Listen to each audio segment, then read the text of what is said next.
Let's tank Mythic Kormrok. Now, to start with, this fight is very easy, but again, like any other fight, we're going to make this fight as hard as possible for ourselves to make it a lot easier for our DPS and healers to handle.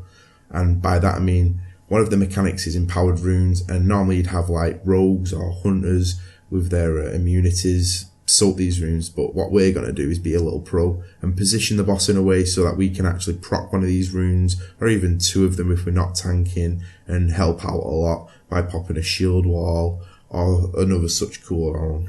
We'll go over this later on though.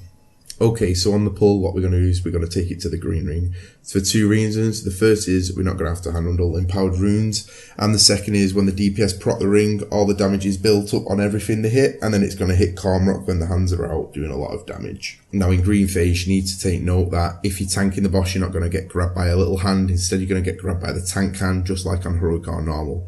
What we did, or personally what I like to do, is to turn the boss before the cooldown's up and just get grabbed so that you're in melee range, and it's just going to be easy cleave and easy switch for DPS. You're going to get broken out really quick. Now, there's at one point in this fight where you're in a big hand and the little hands are going to come. Now, you want to tell your DPS not to go balls to the walls on this hand. You don't want it breaking before the little hands are coming, so that you're still in it and the little hands pop up.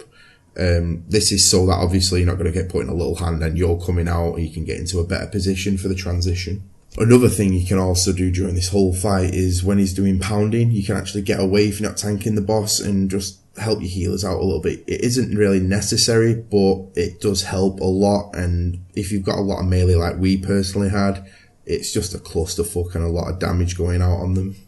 Also, talking about these hands, when you're actually putting this hand, you need your other tank to be taunting immediately as it comes up, as you don't want to be taking the damage from the hand and the boss swings, because it's a lot of damage to take.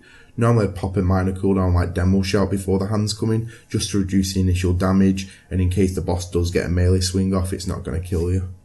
Another big thing I forgot to mention on this fight is we only took 3 healers as the DPS requirement once you're hitting the third pool. The boss pretty much needs to be dying or you're going to have a really bad time with the swats. So make sure you're always keeping up a minor cooldown, so get externals like sacks, vigilances on yourself when you're tanking the boss, because he does hit kind of hard. It wouldn't be too bad if you took a 4th healer or even a 5th healer, but because you've only got 3, you need to be taking as little damage as possible. So let's talk about the orange phase, and this is where the empowered rune comes in, but let's talk about the first mechanic, which is basically the tank's going to be made into a living bomb. So all you're going to do is in the area you've got is taunt the boss away, and yeah, just ping-ponging back between the tanks. So for empowered runes, what I personally do is when I've got a second or when they're coming up and I'm not tanking the boss, I'll actually pop a shield wall and push it into the center area just to help out the DPS a little. Basically what you want to do with the empowered runes in this fight is push them all into the center and then push the last 2 on top of each other, and this will get rid of the mechanic. If this isn't done in time, they explode and hit all your raid, pretty much wiping you. Now the final phase is the purple phase, which will spawn all 3 sides of waves, and you're going to be dealing with explosive runes still. So it gets really hectic because all the waves are coming at you.